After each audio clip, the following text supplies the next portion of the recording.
Assalamualaikum warahmatullahi wabarakatuh. Shalom, Om Swastiastu, Namo Buddhaya, salam kebajikan bagi kita semua. Perkenalkan, saya Fahmi Alvin Maulana. Saya Oktaviani selaku reporter pada kegiatan hari ini. Telah dilaksanakannya seminar nasional oleh BPHMJ dengan tema memahami perpajakan bagi UMKM bagi pelaku usaha di Indonesia. Dengan pembicara Bapak Dr. Waluyo, AK MSC. Pada kesempatan kali ini kita akan melakukan sesi wawancara dengan beliau dengan tema isu-isu perpajakan UMKM yang sekarang berada. Yuk langsung aja kita lihat sesi wawancaranya.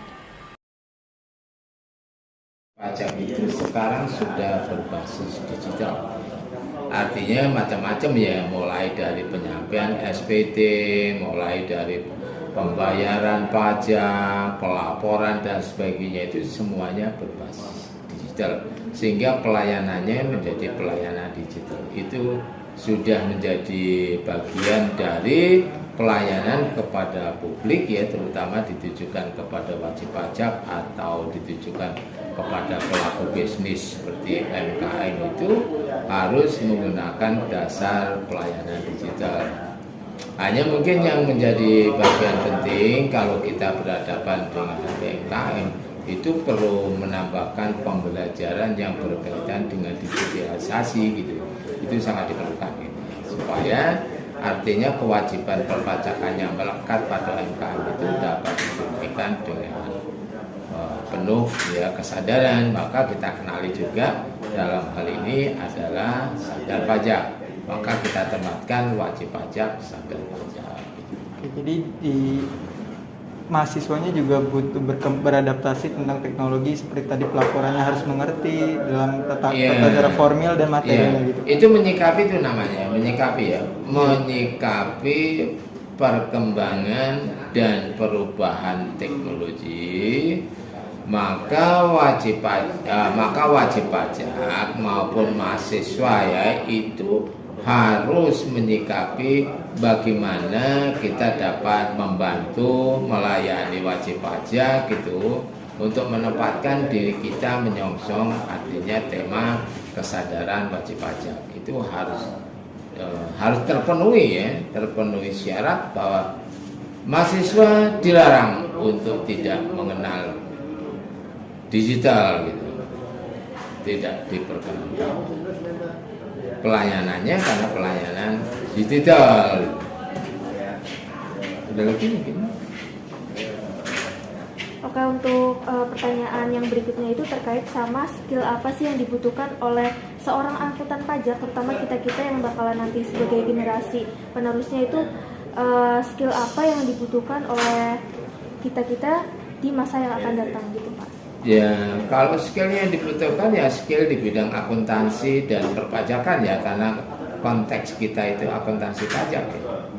Nah, bagaimana kalau di dalam bidang akuntansi skillnya dibutuhkan seperti apa? Misalnya memahami dalam hal penyusunan laporan keuangan gitu.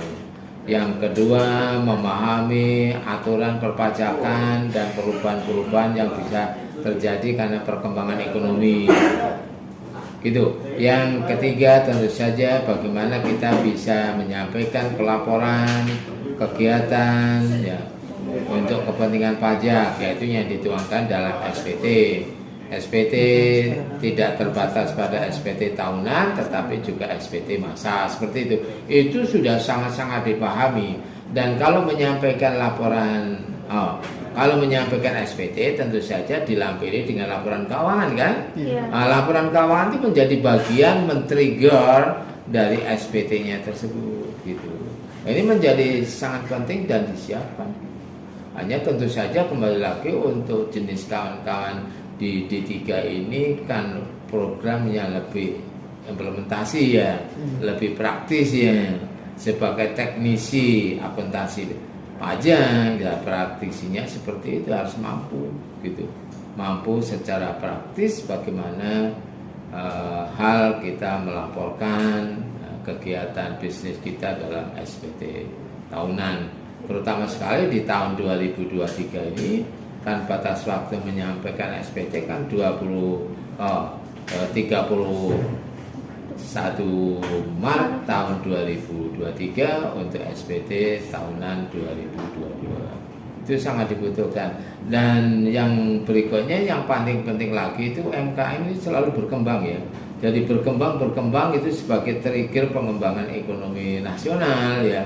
Itu sangat dibutuhkan. Tetapi di satu sisi karena kita juga perlu memperhatikan perkembangan ekonomi ya, maka masih diberikan beberapa fasilitas kepada wajib pajak UMKM untuk dikenakan tarif yang lebih rendah. Itu bentuknya simplifikasi.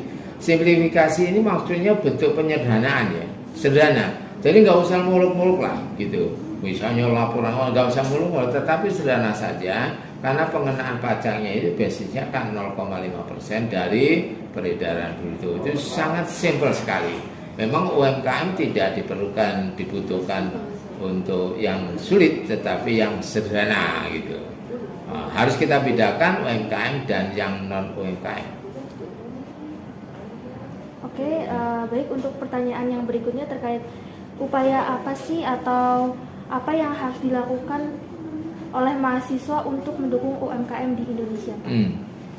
Untuk mendukung UMKM di Indonesia tadi sudah saya katakan beberapa persoalan yang ada di UMKM itu apanya gitu ya. Satu, pemahaman terhadap undang-undang. Pemahaman terhadap undang ini tentu saja pihak otoritas pajak harus menyediakan aturan yang lebih simpel sehingga mudah dipahami itu. Terus yang kedua, pemahaman terhadap tadi ya, ekonomi digital atau pelayanan digital itu yang masih rendah, maka harusnya diberikan kemudahan apakah menggunakan sosialisasi atau pelatihan kepada UMKM. Itu yang diperlukan. Dan tadi sudah katakan karena UMKM itu bagian dari kegiatan ekonomi yang selalu didorong oleh pemerintah karena dalam rangka perkembangan ekonomi, sehingga masih diberikan beberapa insentif pajak untuk bisa mengembangkan UMKM tersebut.